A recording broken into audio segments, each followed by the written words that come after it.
Assalamu alaikum student. Start with the name of Allah, the most gracious, the most merciful. Today we are going to discuss Return of the Native by Thomas Hardy. First अगर आप लोग मेरे channel पे new हैं तो subscribe कर दें और बेल आइकॉन को प्रेस कर दें so that you never miss the update.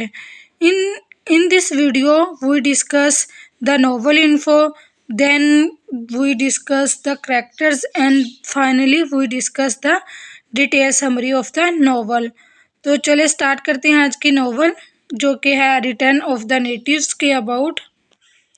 ये जो return of the native novel है ये थॉमस हार्डी का जो है 6th पब्लिश्ड नोवेल है. फर्स्ट ये अपीयर्ड हुआ था इन मैगजीन में, प्रेजेंटेड किया गया था इन 12 इंस्टॉलमेंट्स में जनवरी से दिसंबर तक 1878 में.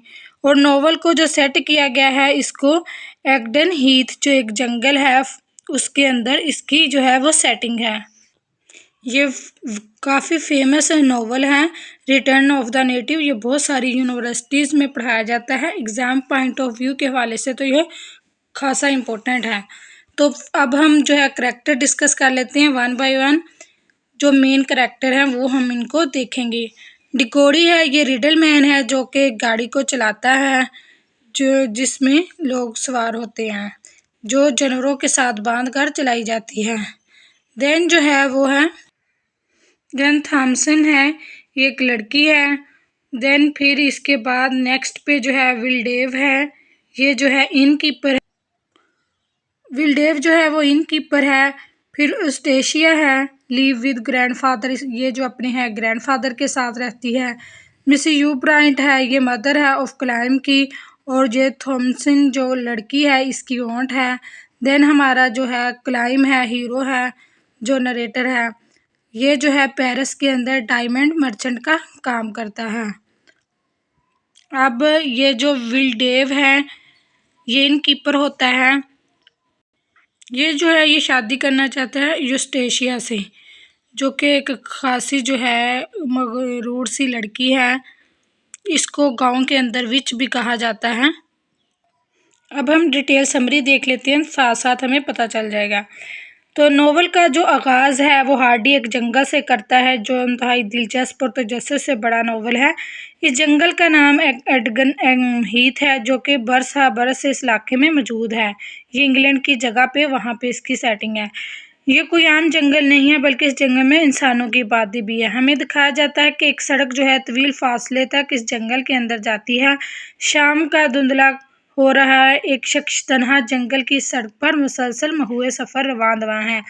वो अपने इर्द गिर्द के माहौल से बेखबर मसलसल चले जा रहा है. ये दिखाया जाता है काफ़ी दूर जाकर इसका गुजर एक घोड़े गाड़ी के करीब से होता है. इस गाड़ी की परवाह किए बगैर ये बुरा जिसका नाम कैप्टन वाई है अपनी मंजिल की तरफ रवां दवां है.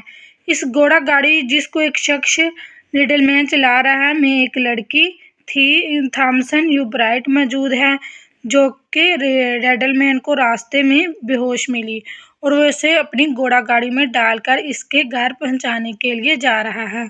ये डिगोडे है जो कि रिडलमैन है. जो ही ये नेवी से रिटायर्ड बूढ़ा कैप्टन जंगल में दाखिल होता है तो हर टीले पर बून फायर जल उठती है और पूरा जंगल वक्ती तौर पर इन आगों की वजह से रोशन हो जाता है. इन्हें बोन फायर्स में एक आग सी जंगल में हसीन तरीन लड़की और कैप्टन वाई की पोती यूस्टेशिया वाई ने भी जलाई हुई है. नावल नगार ने अपने इस हीरोइन का हुस्न बयान करने के लिए कई एक सफ़ात को भर दिया है. बहुत सारे पेज उसमें लिख दिए हैं. ना सिर्फ ये बल्कि इसके हुस्न को मज़ीद चार चांद लगाने के लिए इसने कई एक सफ़ात का इस्तेमाल किया है. बल्कि इसने जो है उसको मुसन्नफ़ ने यूस्टेशिया को क्वीन ऑफ नाइट का लक़ब देता है. ये हुस्न बाकमाल इस जंगल के पुरगटन माहौल में बिल्कुल मिसफिट है. आस्ता आस्ता इस जंगल के टीलों पर जलने वाली जो गैस है वो बुझ जाती है. जो आग वहाँ पे जल रही थी सिवाय यूस्टेशिया की जलाई हुई आग के. ये बोन फायर्स दर हकीकत आज 5 मई के आज़ादी के दिन की याद में शम्मा रोशन करने के लिए जलाई गई थी. ताहम यूस्टेशिया की आग जलाने का मकसद इससे हरगिज़ भी मुख्तलिफ था. वो ये बोन फायर एक सिग्नल के तौर पर इस्तेमाल करती है इस आग को, और अपने आशिक जो कि डायमंड वाइल्ड को बुलाने के लिए। इस पूरे जंगल में वाहद पढ़ा लिखा अमीर और सुलझा हुआ इंसान यूस्टेशिया को वही नजर आता है जिसे वो अपनी तन्हाई दूर करने के लिए इस्तेमाल करती है जब भी वो तन्हा महसूस करती है। तो वाइल्डेव को यूं ही बूनफायर के जरिए बुला लेती है जिस टीले पर यूस्टेशिया बूनफायर करती है। इसके नज़दीक एक छोटा सा तालाब भी है, तालाब दिखाया जाता है। इस बॉनफायर में इसके हसीना का अक्स दूर तक जंगल में नजर आता है। जो हमें मुसन्नफ है वो ये इस बात पर रोशनी डालता है। ऐसा लगता है कि कोई हुस्न की जो देवी है वो आधी रात को आग के पास, यानी कि उसको हुस्न को दिखाने के लिए ये सारी उसने लाइन लिखी हुई हैं। उसकी ये झील सी आंखें, ये सारा कुछ मरमरी जिस्म, पंखड़ी नमा गुलाबी होंठ इस हुस्न की मलका का खिताब देने के लिए काफ़ी हैं। मगर ये हुस्न जब भी वाइल्डेव के सामने नमूदार होता है हमेशा एक मलमल की हसीन चादर और एक आंचल में अपने हसीन चेहरा छाए हुए नमूदार होता है। पानी के तालाब के नज़दीक एक प्यारा सा बच्चा जानी बैठा है जिसे इस हसीना ने यह कहकर बैठाया कि यूं ही इस तालाब में किसी मेंढक के छलांग लगाने की आवाज़ सुनाई दे तो वो इसे बताए। इसके बाद जानी का काम ख़त्म, वो इसे कुछ पैसे देकर जाने देती है। इसी दौरान वाइल्डेव भी वहीं पहुंच जाता है। दरहकीकत ये मेंढक वाला तो एक बहाना है। जब भी वाइल्डेव वहां पहुंचता है तो वो तालाब में पत्थर फेंकता है जो कि इसके यूस्टेशिया के पास पहुंचने की अलामत है, और यूं जानी के भी जान छूट जाती है कि वो उसे जाने दिया जाता है। और फिर यह हसीना अपने आशिक पर अपनी हुस्न के जादू को चलाती है। मगर आज से पहले कभी जो हुआ था ये कि वो आज से पहले कभी भी उसने उसको चेहरा नहीं दिखाया था। उसे जब भी बुलाती कुछ बातें करती और फिर से जाने देती।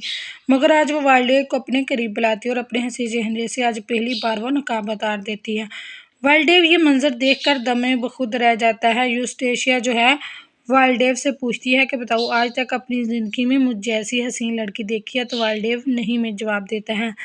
दरिया के पानियों की तरह मुंह से निकलते हुए अल्फाज, हसीन अल्फाज, ताजमहल सा जिस्म, इस पर ये सारा कुछ जो है ये मुसन्नफ़ ने जो है उसकी हसीन दिखाने के लिए उसकी खूबसूरती में जो है वो बयान किया है। तो कहानी आगे चलती है जहाँ पे रात के अंधेरे में आग की रोशनी इसके हुस्न को दोबाला और दो चांद कर देती है। फिर वाइल्डेव दरहकीकत एक जो है वो सराय का मालिक है और इसकी शादी इस लड़की जो कि रिडल मैन है उससे होने जा रही है। वो उसको ही बेहोशी की हालत में जो रिडल मैन है वो लेके जा रहा है। थॉमसन जो है वो वाइल्डेव को करीबी शहर में निकाह करने के लिए ले जाता है। जो है वो लड़की थॉमसन लड़की है वो उसको वाइल्डेव को करीबी शहर लेके जा रही होती है। मगर निकाहनामा ना मिलने की बिना पर इसे तनहा छोड़कर करीबी इलाके से निकाहनामा लेने के लिए चली जाती है। वाइल्डेव के इंतज़ार में जो थॉमसन है वो इतनी परेशान होती है कि वो उसकी तलाश में निकल पड़ती है। तलाश करते करते वो एक जगह पर बेहोश होकर गिर जाती है और खुशकिस्मती से वहाँ पे जो रिडल मैन का गुज़र होता है और अक्सर जंगल में आकर रंग बेचता है और अपने चेहरे पर सुर्ख रंग मिले रहने की वजह से बच्चे से डरते हैं। इस रिडल मैन का लक़ब दे रखा है ना, इसका असल नाम डिग्रीवीन है, डिगोरे कहा जाता है, डिगोरे। ये वो शख्स था जिसे थॉमसन से बहुत प्यार है, उस लड़की से जो इसे बेहोश मिली है। इसे बहुत रिडल मैन को प्यार है, मगर ये जो उससे शादी नहीं करेगी क्योंकि ये गरीब है और वो वाइल्डेव से शादी करने जा रही है। और वाइल्डेव जो है वो भी थॉमसन को पसंद नहीं करता। वो सारा कुछ वो यूस्टेशिया को जलाने के लिए ये कर रहा है। आगे चलकर हम देखते हैं कि गांव में ये बात बहुत मशहूर हो चुकी है कि वाइल्डेव और थॉमसन रिश्तेदार में बन चुके हैं, मगर हकीकत में ऐसा कुछ नहीं है। यही वजह है कि आज यूस्टेशिया ने वाइल्डेव को बुलाया और अपने चेहरे का नकाब उतार दिया, ये बताने के लिए जिस लड़की से वो शादी करने जा रहा है इसके मुकाबले में वो बहुत हसीन है। ताहम ये बात काबिल ज़िक्र है कि थॉमसन भी एक खूबसूरत लड़की है। यूस्टेशिया की मानी दिखावा नहीं करती और ना ही यूस्टेशिया जैसी जलने वाली लड़कियों से कोई गर्ज है। ये बात सिर्फ रिडल मैन जानता है कि वाइल्डेव थॉमसन की शादी नहीं हो सकी और वाइल्डेव की इस जो हरकत पर जो मिसेस यूब्राइट है बहुत नाराज़ होती हैं और इसे बुलाकर कहती है कि जितनी जल्द मुमकिन हो थॉमसन को से निकाह करे, क्योंकि अगर इस तरह लोगों को इल्म हुआ तो वो बहुत बदनामी का बायस होगा। गांव के लोग वालडेव को मुबारकबाद देने और पार्टी लेने के लिए आ जाते हैं, क्योंकि उनको लगता है कि शादी हो चुकी है और वालडेव जो है अतवान लोगों पर यह जाहिर करता है कि इसकी थॉमसन से शादी हो चुकी है। दूसरी तरफ जो यूस्टेशिया को ये दुख हुआ कि अब वो वालडेव को खो देगी, तहम इसका मकसद सिर्फ और सिर्फ वालडेव को इस्तेमाल करके इस जंगल से बाहर निकलना है। वो एक आज़ाद रूह है जो कि इस जंगल में कैद की ज़िंदगी बसर कर रही है और वो ऊंची उड़ान रखने वाली लड़की है। पेरिस के शहर में रहने की मतमन्नी है, उसके बहुत बड़े बड़े ख्वाब हैं इसके जो यूस्टेशिया के, लिहाजा वो सिर्फ वालडेव को ही इस काबिल समझती है कि जिसके ज़रिए वो पेरिस की चकाचौंध और पुरकशिश ज़िंदगी में रह सकती है। तो हम आखिरकार वालडेव को जो है वो थॉमसन से शादी करनी पड़ती है और यूं यूस्टेशिया का वालडेव में दिलचस्पी का लेने का जो काम है वो कम हो जाता है। तो हम मुलाकातों के ये सिलसिले कायम दवाइम रहते हैं। इसी दौरान यूस्टेशिया को इल्म होता है कि मिसेस यूब्राइट का बेटा जो कि पेरिस में जो डायमंड का काम करता है वो एडगन हीथ जो जंगल है वहाँ पे वापस आ रहा है। यूस्टेशिया की खुशी दो चांद हो जाती है, क्योंकि इस जंगल से निकलने का इसे एक और सहारा मिल जाता है कि अब वो जंगल से निकल जाएगी। यूस्टेशिया इस जवान को देखने के लिए इसके रास्ते में छुपकर खड़ी हो जाती है। यूं कहानी एक नए मोड़ का आगाज करती है। अब जो है यूस्टेशिया अपने वालडेव में कोई दिलचस्पी नहीं रखती, अब तो वो इसे रिटर्न ऑफ द नेटिव को ही अपनी सोचों का मरकज बनाया है। मिस्टर जो क्लाइम यूब्रेट का जो है एक खूबसूरत नौजवान बेटा है जो कि बहुत सी आला ख्वाहिशात का मालिक है। स्टोरी और इंटरेस्टिंग होने वाली है।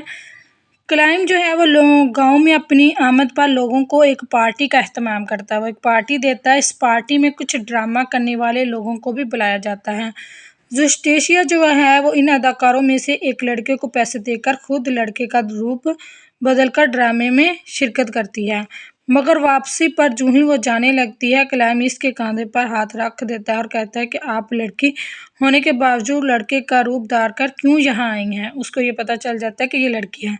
यूं एक और मोहब्बत की कहानी जो है वो स्टार्ट हो जाती है यहाँ से। यूस्टेशिया जो है वो क्लाइम से यार की विंगे बढ़ाना शुरू कर देती है। मुलाकातों और बातों के सिलसिले फिर से चल पड़ते हैं। यूस्टेशिया क्लाइम का दिल जीत लेती है। क्लाइम यूस्टेशिया को बताता है कि वो इसे वापस जाने के लिए नहीं आया, बल्कि वो अपने लोगों की खिदमत करना चाहता है और एक स्कूल बनाने का इरादा रखता है। मगर यूस्टेशिया ये जानती है कि वो अपने हुस्न के लिश्कारों से क्लाइम को जो है वो इसके इरादे बदलने पर मजबूर कर देगी, क्योंकि वो पेरिस में जाना चाहती है, उसके बड़े बड़े ख्वाब हैं। जब क्लाइम यूस्टेशिया की मोहब्बत का इल्म क्लाइम की माँ को होता है तो वो अपने बेटे से बहुत नाराज़ होती है, क्योंकि उसे इस लड़की की नेचर का इल्म होता है। क्योंकि क्लाइम के ख़ानदान और मिस्टर वाई के ख़ानदान में कोई पुराना झगड़ा भी चला आ रहा है, एक ये भी वजह होती है। मगर माँ की तमाम तर जो नाराज़गी है वो पुष्ट डालकर क्लाइम जो है वो हुस्न के जलवों का शिकार हो जाता है और यूस्टेशिया से शादी कर लेता है। एक अलग मकान लेकर वो उसमें रहने लगता है। अब यूस्टेशिया की जो लाइफ है से वालडेव का नामो निशान तक नहीं है। यूस्टेशिया अपने शोहर को जो है वो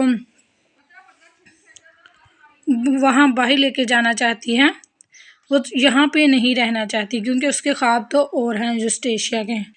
मगर जो क्लाइम जो है वो यहाँ से जाने से इनकार कर देता है, क्योंकि वो यहाँ स्कूल बनाने का इरादा रखता है गांव में। मगर किस्मत और तकदीर को कुछ और ही मंजूर था। वो किसी बीमारी की वजह से अपनी आंखों की बनाई खो बैठता है, जो क्लाइम है हीरो है, और लकड़हारा बनकर रह जाता है। यूस्टेशिया की सारी उम्मीदें गारत हो जाती हैं कि अब उसे पता चल जाता है कि उसने जो उम्मीदें लगाई थी अब वो पूरी नहीं होंगी। वो इस लाइफ से तंग आ चुकी है, लिहाजा वो एक बार फिर गांव के एक मेले वालडेव से मिलती है। मेले में फिर वो अपने पुराने आशिक वालडेव से मिलती है और फिर अपनी मोहब्बत का यकीन दिलाती है दोबारा से कि अब वो उसके साथ ही वो अपने ख्वाब पूरे कर सकती है। उसे वो अपने घर पर बुलाती है। दूसरी तरफ जो है बेटे की मोहब्बत में सरशार जो माँ है मिसेस यूब्राइट ज़्यादा देर तक अपने बेटे से नाराज़ नहीं रह सकती और सोचती है कि वह अपने बेटे और बहू से मिलकर इनको माफ़ कर दे। सो वह घर से निकल पड़ती है और बेटे के घर के दरवाजे पर पहुंचकर दस्तक देती है वहाँ पे जाके। दूसरी तरफ वालडेव भी मिलने के लिए यूस्टेशिया के घर में मौजूद है। जब क्लाइम एक दूसरे कमरे में सो रहा है और बार बार दस्तक देने के बावजूद दरवाज़ा नहीं खुलता, तहाँ मिसेज यूब्राइट जो है वो वापस चल पड़ती है। दूसरी तरफ जुस्टेशिया वाइल्डेव को राज़ी कर लेती है कि वो इसके साथ इस जंगल से कहीं दूर चली जाएगी। जंगल के मेले में इन दोनों की मुलाकात को रिडलमैन भी देख लेता है, तहाँ वो ये कोशिश करता रहता है कि हालात को बेहतर किया जाए। मिसेज यूब्राइट जो वापसी पर जा रही होती है, दरवाज़ा नहीं खोला होता यूस्टेशिया ने, तो वहाँ पे रास्ते में उसको सांप काट लेता है और मरते मरते वहाँ जानी आ जाता है, जिसको यूब्राइट सब कुछ बता देती है। क्लाइम को तलाक की जाती है, मगर इसके आने से पहले जो मिसेज यूब्राइट है वो इंतकाल कर चुकी होती है।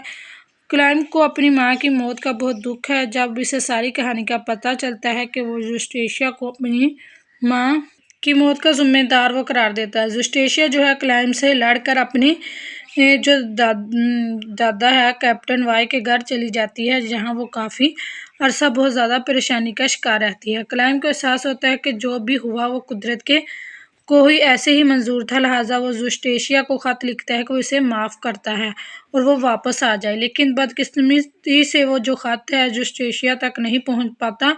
बहुत इंतज़ार के बाद जो क्लाइम है जुस्टेशिया के लेने के लिए खुद निकल पड़ता है। जब वो मिस्टर वाई के घर पहुंचता है तो उसे पता लगता है कि जुस्टेशिया जो है वो पिस्टल साफ कर रही थी, मगर तलाश के बावजूद इसका जब कहीं पता नहीं चल रहा तो गांव वालों को बहुत परेशानी होती है। इधर उधर बहुत देर से वाइल्डेव को भी घर नहीं पहुंचा।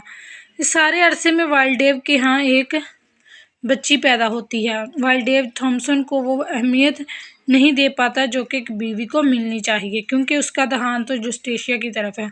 तहम इस वक्त सबको बहुत परेशानी लाहक है कि आखिर जुस्टेशिया कहाँ गई। थॉमसन अपने खावंद और बहुत से लोग जुस्टेशिया की तलाश में निकल पड़ते हैं, तो वो देखते हैं कि वो गई किधर। मौसम तूफ़ानी हो जाता है और जंगल में अपनी भयानक शक्ल में ज़ाहिर हो जाता है। जब वो जंगल में दोनों घर से भाग जाते हैं, जो है वो यूस्टेशिया और वाइल्डेव।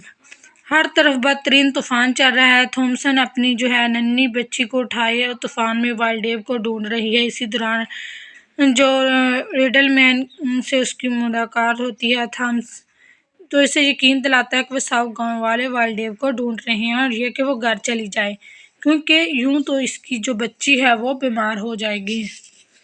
सब जो गांव वाले हैं वाइल्डेव और जुस्टेशिया की तलाश में इस भयानक तूफानी रात में हर तरफ ढूंढ रहे हैं। गांव के रास्ते में इस जंगल की तरफ एक गहरा तालाब भी है। अचानक किसी की में गिरने की आवाज़ सुनाई देती है और क्लाइंट को सब कुछ पता चल जाता है कि ये जुस्टेशिया जो है इसका जो है वो वाइल्डेव के साथ चक्कर है, ये इसके साथ भाग रही है। जुस्टेशिया ने शायद अपने आप को शर्मिंदगी से बचाने के लिए पानी में छलांग लगाकर डुबो लिया। वाइल्डेव इसको बचाने की कोशिश में डूब गया। दोनों की लाशें निकाल ली जाती हैं, ताहम डिगोरे जो है वो क्लाइम को बड़ी कोशिश के बाद डूबने से बचा लेता है और फिर कुछ अरसे बाद थॉमसन जो है वो रिडलमैन से जो है वो शादी कर लेती हैं। मिस्टर क्लाइम को फिर एक टीले पर बैठे हुए दिखाया जाता है, जो कि लोगों को तबलीग का काम करता है। वो लोगों को जो है प्रीचर बना दिया जाता है, लोगों को तालीम देता है। और थॉमसन और जो वो होता है रिडलमैन, वो उससे उसकी शादी हो जाती है और बाकी जो है वो जुस्टेशिया और वाइल्डेव ये दोनों डूबकर मर जाते हैं। यहीं पे जो है हमारी स्टोरी ख़त्म हो जाती है।